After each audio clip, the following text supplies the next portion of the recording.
Hey everybody, it's Wednesday, which means it's time for another episode of Building Blocks with me. I'm Brian Fitzy. Today we are going to talk about EQ. Most importantly, what is EQ, how to use it, when not to use it. It's even more important. To get right into it, what is EQ? EQ is shorthand for equalization, and another word for equalization is balance.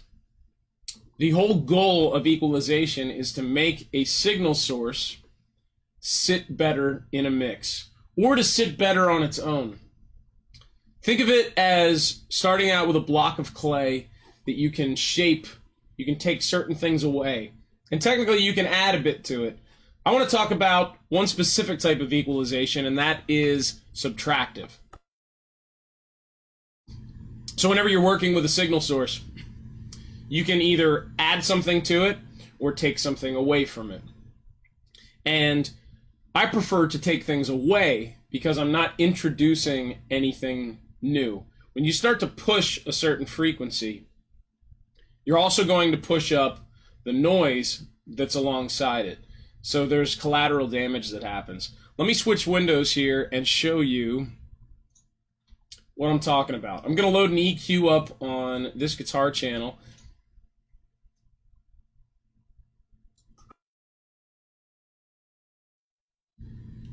So this is a really basic EQ. It doesn't look basic if you've not spent any time with an equalizer, but its function is going to be the exact same as any other multi-band, which means it's controlling more than 1 point equalizer. Let's actually go to a really simple equalizer right now first.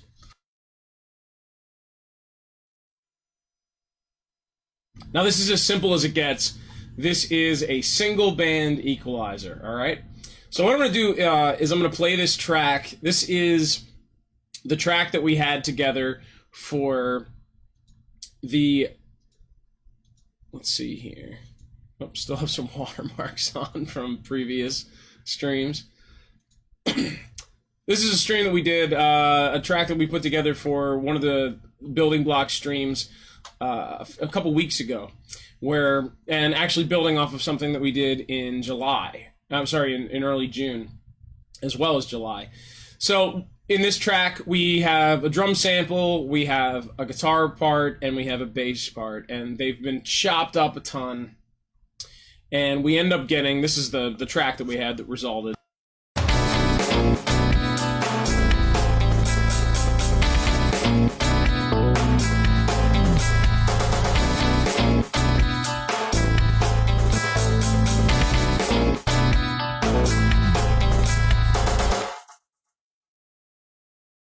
Now, I'm actually really happy with how everything sounds in here, but for the purpose of this, I want to show you how to affect the sound. So I'm going to switch windows again, and we're just going to go back over to the mix screen.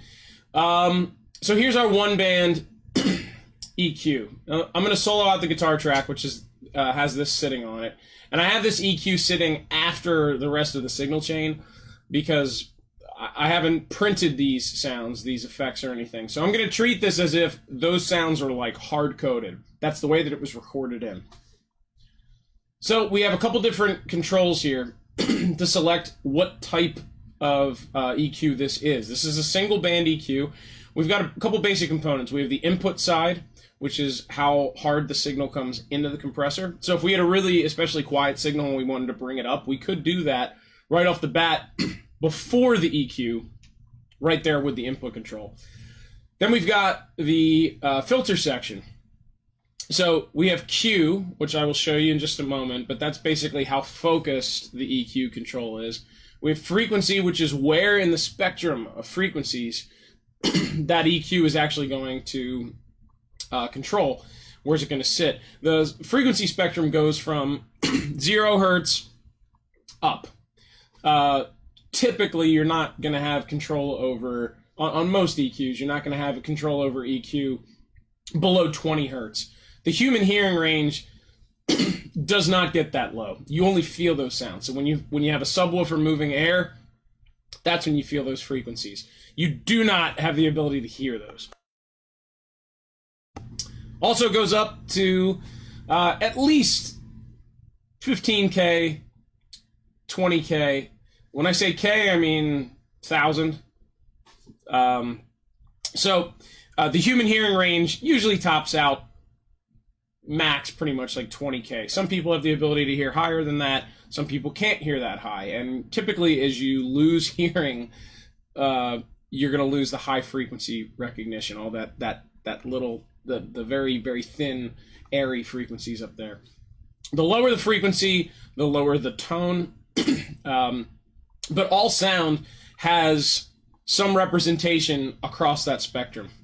And when we talk about the human voice, that's going to be hanging between about 800 hertz and about 2,500 hertz, 2.5K. Obviously, there's going to be a little bit of stuff out there outside of that.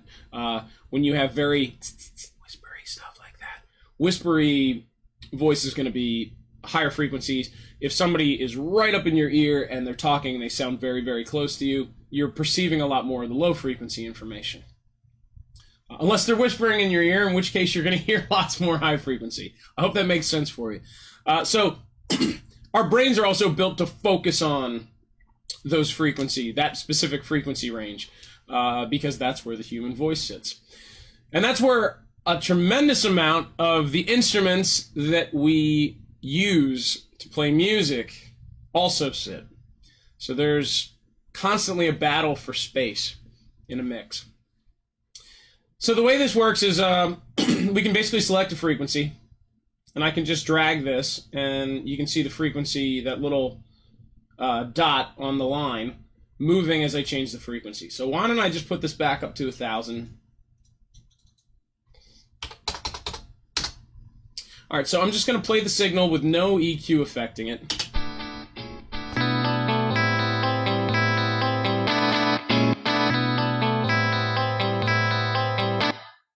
Okay, what I'm going to do here is I am going to just gradually raise the gain on this EQ at 1,000 hertz. So if I just do this, you can see all of a sudden now this mountain forming. The EQ that we're actually, the frequency we're affecting is 1,000 hertz. You can see that represented by the dot in the center. Now, what happens is, as we raise that, this is what's known as a peak EQ control. As we raise that, we get also on both sides of it forming this bell curve, this mountain. We get other frequencies surrounding it raised. So, and they taper off. If we want to control how tight that raises and how much or how little the frequencies around the frequency that we're centering on get affected, that's when we can use the Q control. So if I turn the Q up, you can see that become a lot more focused. If I turn the Q down,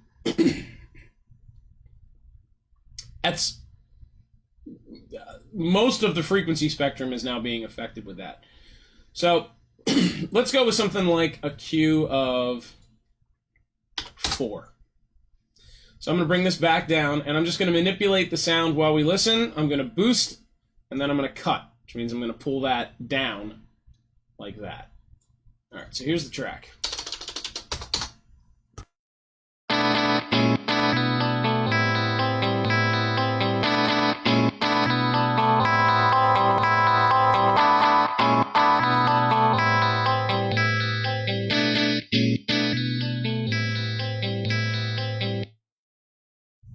You can hear some pretty significant changes there right away.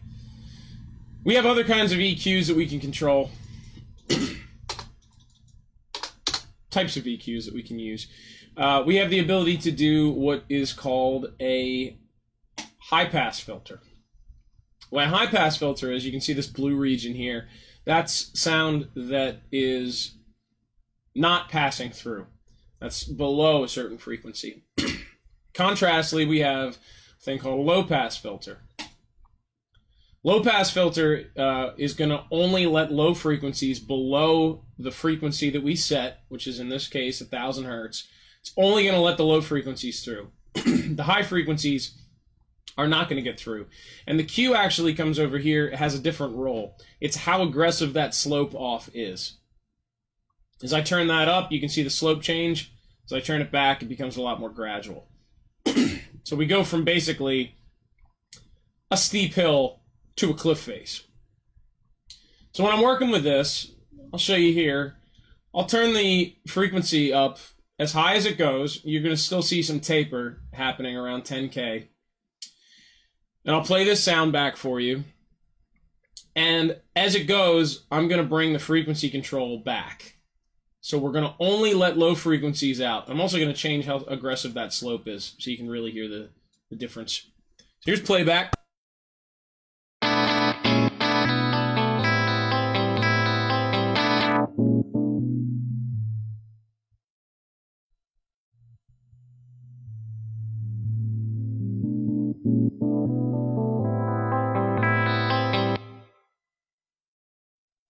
Now you're actually going to hear that kind of thing happen in recordings.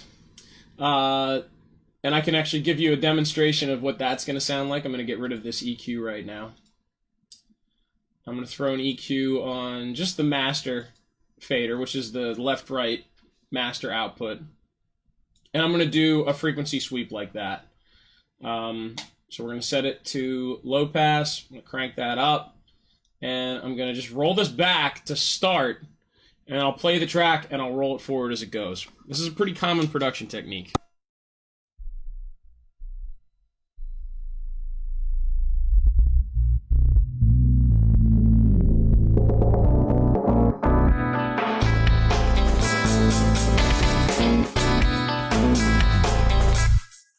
So that's an example of how you can use EQ as a production tool. Whenever you hear in EDM, you'll hear like a frequency kind of swell like that. It's just white noise with reverb and delay and an EQ that has been automated. So instead of me manually having to turn the controls or manipulate them with the mouse here in this case, you just set a start point and an end point, and in whatever fashion, if it's linear or a different kind of slope, it will turn that control itself, therefore automating it, okay? So that's how I would create those kinds of sounds. Let's go back to EQ on this track. So what I was saying before is I'm going to pull up a slightly more complex EQ. That one that we looked at before was a single band. It was one band EQ. And having only one band to work with, it can be useful for plenty of tasks. If you want to have a lot more control, you're going to have to add some bands. So typically, I would want to have at least 3 bands. If you look at a really basic stereo or music player of any kind that has an equalizer section, you're going to have lows, mids, highs. If you look at a guitar amplifier, you're typically going to have lows, mids, highs, or bass, mids, and treble. Bass is synonymous and interchangeable with lows. Treble is interchangeable and synonymous with highs. When you want to have a bit more surgical control, you're going to need more bands, which means individual spots on the frequency spectrum that you can manipulate independently of one another.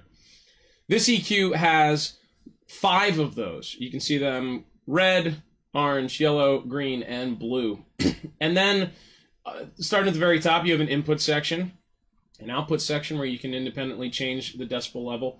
And then you also have a whole separate dedicated high pass and low pass filter. So those same tools for shaping that I was showing you to do those kinds of sweeps.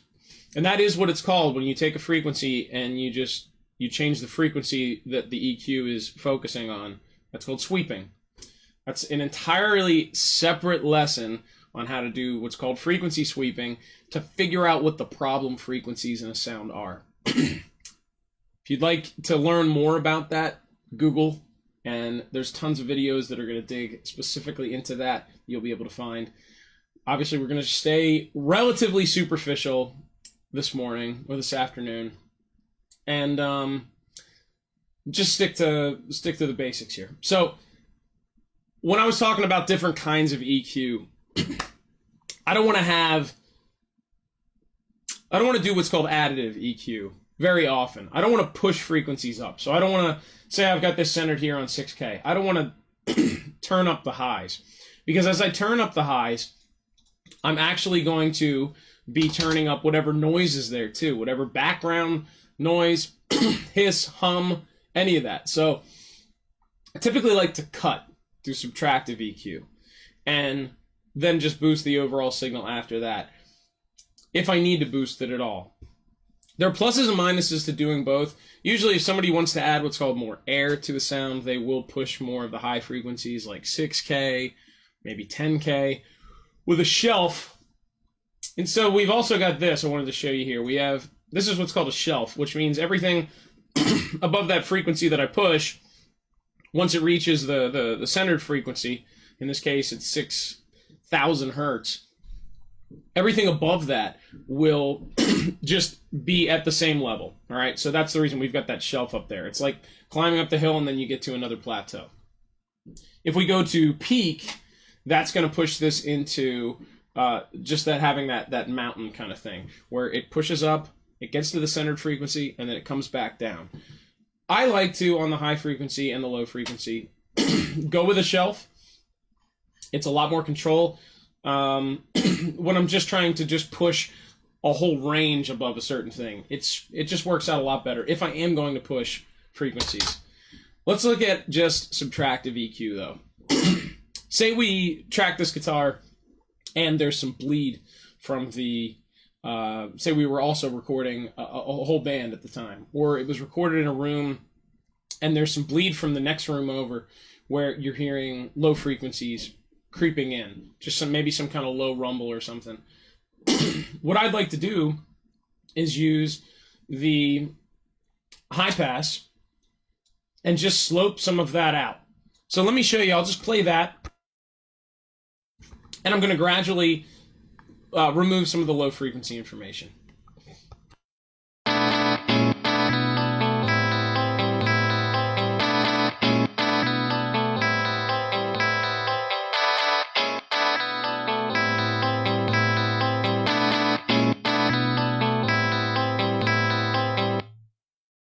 Now, you probably honestly couldn't hear much of a difference when I was moving the high-pass filter around down here.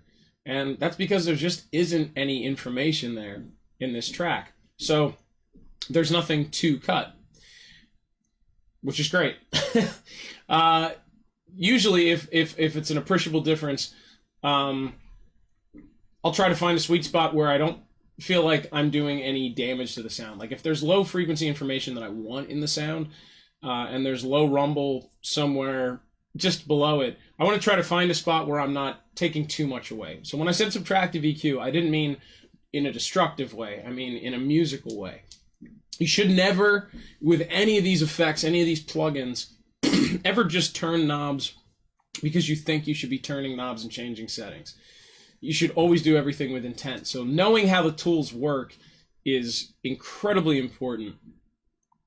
Anybody can just throw on a set of presets and call it a day, but it's probably not going to work because those presets weren't created with the idea of them being general purpose applications. So being able to shape these tools and control the sound and get the results you want versus something that's like an off-the-shelf thing that's good enough, you're not really going to make music that sounds as well as it could. So there's not a whole lot of information there. Now there might be maybe some like kind of muddy quality somewhere in there. So let's listen to it again.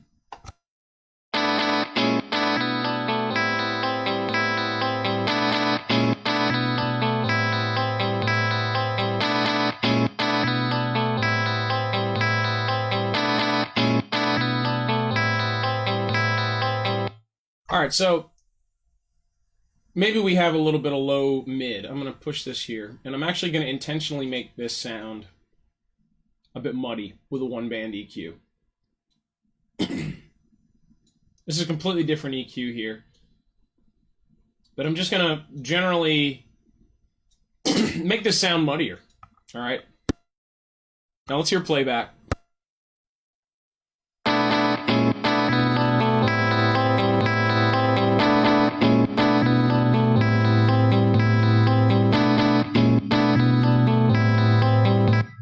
All right, now, At the same time, I don't think it sounds bad, but it doesn't have as much clarity anymore. So if we wanted to remove some of that kind of sound, that's when we would start to go in and use some of the midsection EQ. Now, all these EQs have the ability, if I push this up and tighten the Q, I can change this frequency and go quite high and go quite low with it.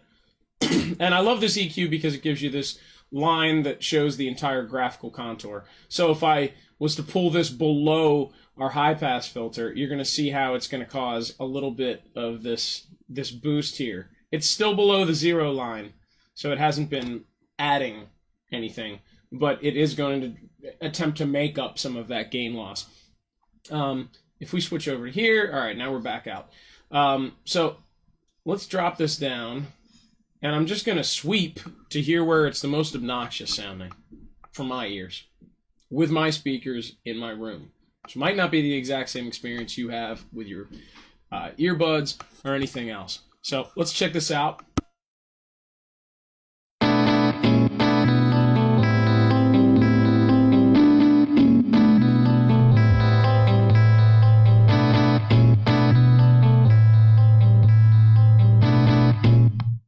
Now, when I'm pushing that frequency up there, this is a bit of frequency sweeping. I was trying to find a spot where it was the most obnoxious for a specific range of frequencies. So now that I've found it, I'm going to cut it. I'm going to do subtractive EQ, and I'm going to pull that out.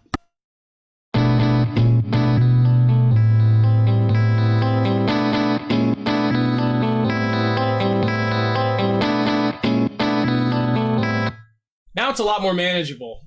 Let's get rid of this EQ altogether. While it's playing, I'll turn the EQ off, this corrective EQ that we've done here with this equalizer, and then I'll turn it back on, and you'll be able to hear the difference A-B'd. It's really important to be able to disable and re-able, disable and enable your EQ or any other effect that you're working with, so you can go back and compare and contrast and make decisions of, have I gotten too far away from the original sound? And if you didn't like the original sound that you captured at all, you should probably go back and start over. If you don't have the option to start over, then obviously having these tools is going to be really useful. But think of it like running a picture, taking a photo, running it through a filter on Instagram, and then screenshotting that photo, running it back through Instagram with another filter, screenshotting that, running it back through. Once you've gone through a number of these filters, which are what these effects are, you get pretty far away from the original thing. You might blow out certain colors, certain tones will just be washed, and you get too far away from the original source material. Sometimes that's what you want as an artistic thing, is to get away from the original.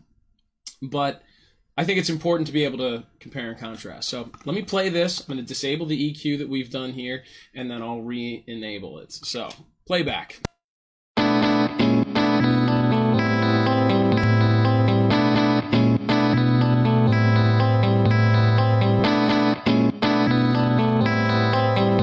So obviously you can hear right away that there's a bit more clarity when I turn the EQ on than when it's off, just because I've muddied that sound quite a bit with this destructive EQ, which is just here to make a point.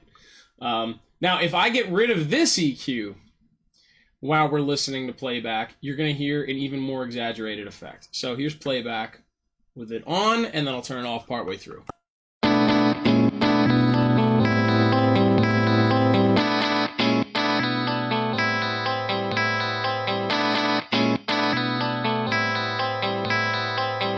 You can hear how quickly the sound got way too thin. If we go back to this, one more thing, I'm just going to show you just pushing some high frequencies, maybe doing like a little bit of a shelf where I said I wouldn't do anything before, but I will do a little bit of additive EQ. So here's playback.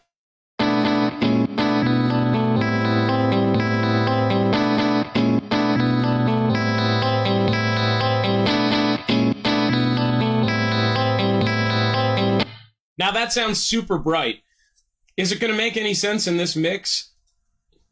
I don't know. Probably not, but we'll see what happens. If you have a bunch of different sounds that are occupying the same general range of frequencies, then you do want to cut out some frequencies to let another sound pass through, making lanes for stuff. So if you have a bass sound that you want to sit proudly in the mix and sit with some size, you're going to need to cut out those frequencies that the bass centers around in other sounds, so they're not fighting and clashing for the same opportunity. It would basically be like if you only have a couple seats at a table and you want everybody to have a seat, you have to make some concessions. So pulling certain frequencies out to allow others to have the space to exist. It's all about balance here. So I'm just going to give you general playback on this, and we'll see what everything's sitting like. It might be a little too bright for as bright as the drums are.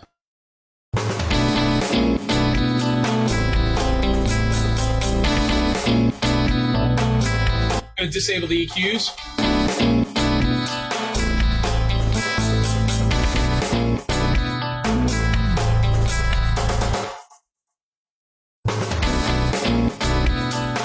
Gonna re-enable these.